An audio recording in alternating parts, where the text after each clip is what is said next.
Kiki Kerner with Carlton Realty. Welcome to Friday Realness. Open heart surgery. So today on Friday Realness, we are talking about your search as a buyer and what that's going to kind of look like for you and some things to keep in mind as you begin that journey to your dream home. So I'm going to give you a couple of tips. The first tip I want to talk to you about today is making your list. So this list is going to be your wants, your desires, your hopes, your wishes, the things that you want and don't want in your new home.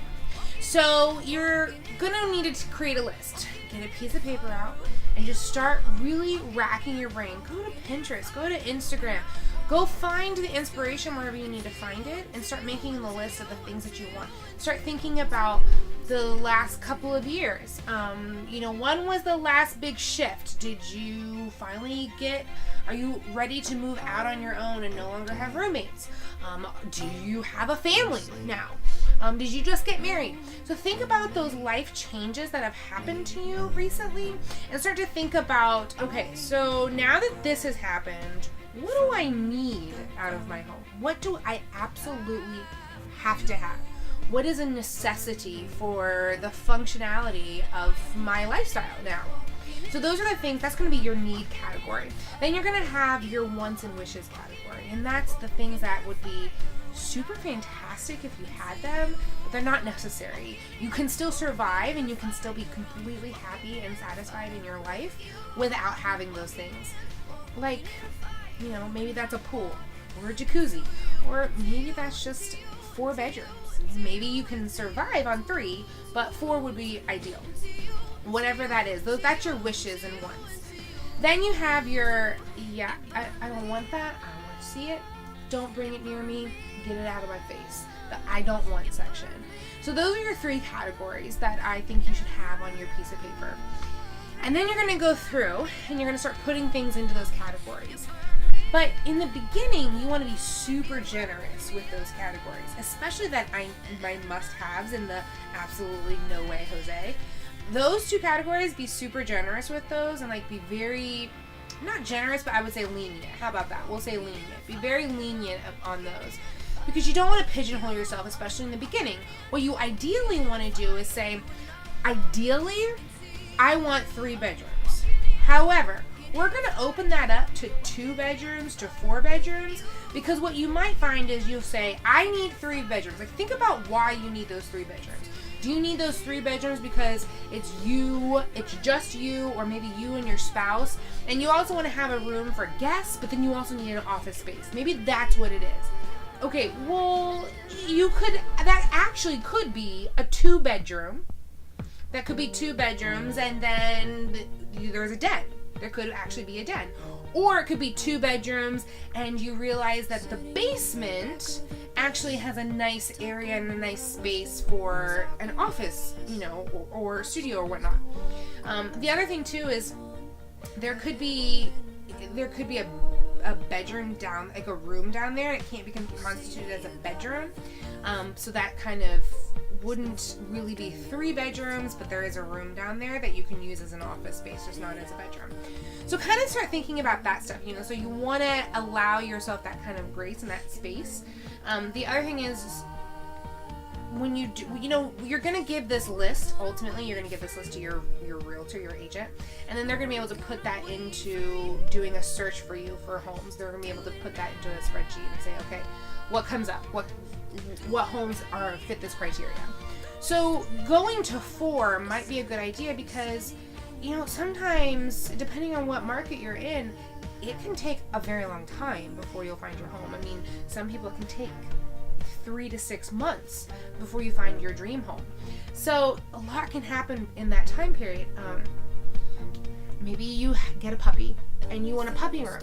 Maybe you have a baby and you need that. Or maybe your parents or a sibling or, someone's going to be moving in with you because of, a life shift in their life. So think about that kind of stuff too. So you want to kind of keep your options open because you just never know what might happen. And 2, maybe you'll see that in this price range, here's my budget. This is what my number is. This is my max dollar amount. But hey, guess what? I can actually get a 4-bedroom, which that would be really great, because then if you have a 4-bedroom, then you can grow, you can expand in that space, and you're not so limited. So just think about kind of things like that. So when you're thinking about the different features in a home, think about that. Think about things like a fence. A lot of people want a fence, but you can also add a fence. So you have to decide, if you find that dream home, are you willing to add the fence in there?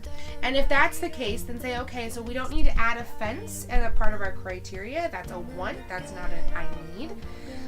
But we do need to make sure that while I don't have to put that on my absolute must-have, I want to put one up eventually. So I need to make sure that the deeds, there's no deed restrictions for fences, that there's no HOA restrictions for fences. So you've got to make sure that those kinds of things are in there. So it's really important to talk to your agent about those kinds of those wants and needs, wants versus needs, if you will, and why you want what you want, and what you can live with, but what you're going to want later down the line. So that's super important.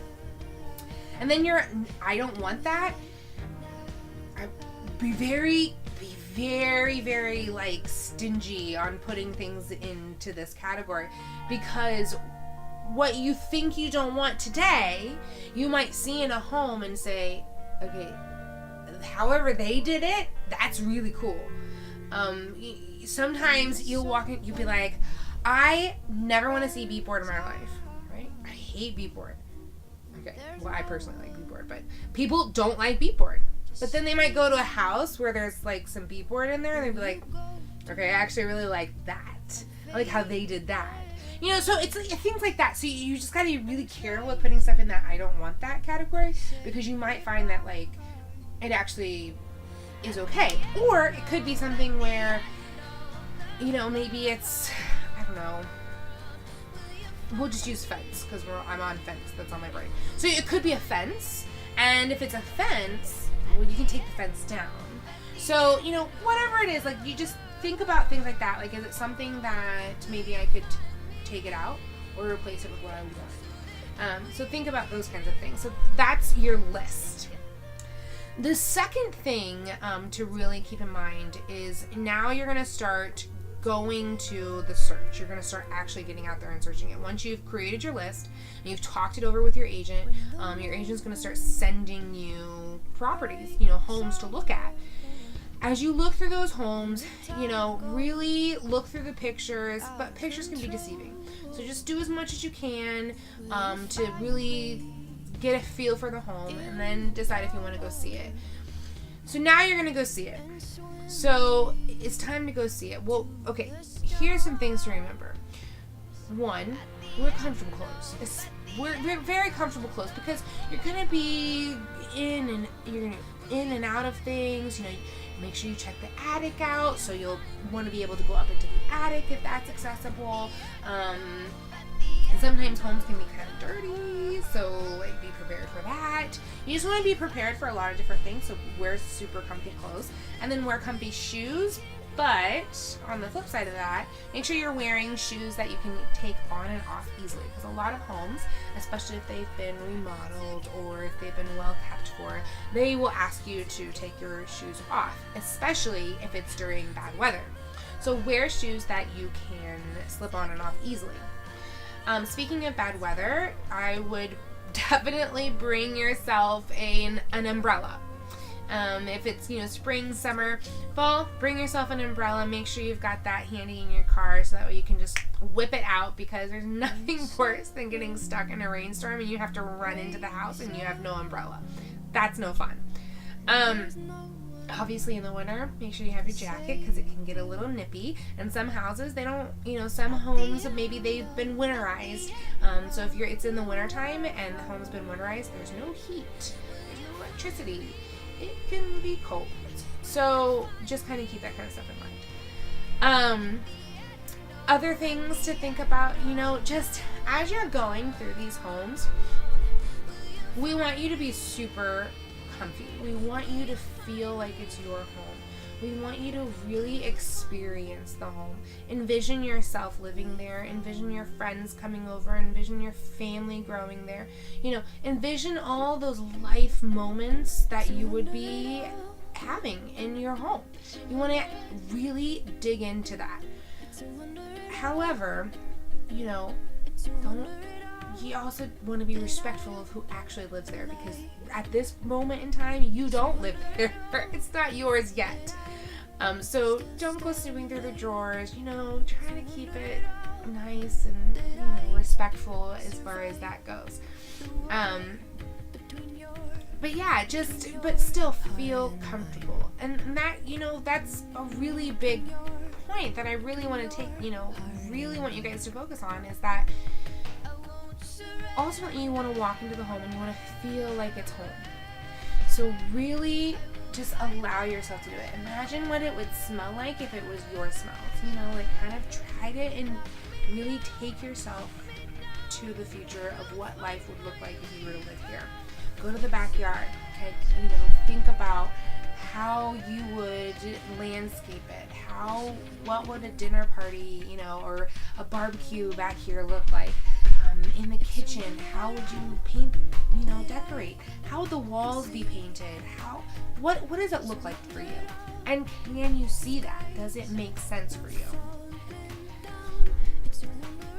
Another tip for you guys is that as you're going through the home, start looking for things.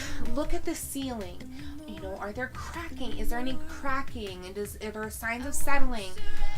Do your homework. There's some really great inspection type books out there that you can read up on, and you can learn kind of some of those things to look at. Your realtor, your agent also is there to point those things out for you as much as they possibly can. But really kind of inspect the house. It's a good idea if you go see a house once. There's nothing wrong with going back and looking at it again. You can absolutely do a second showing, and you can go take a second look and really look at the house for any defects, any flaws.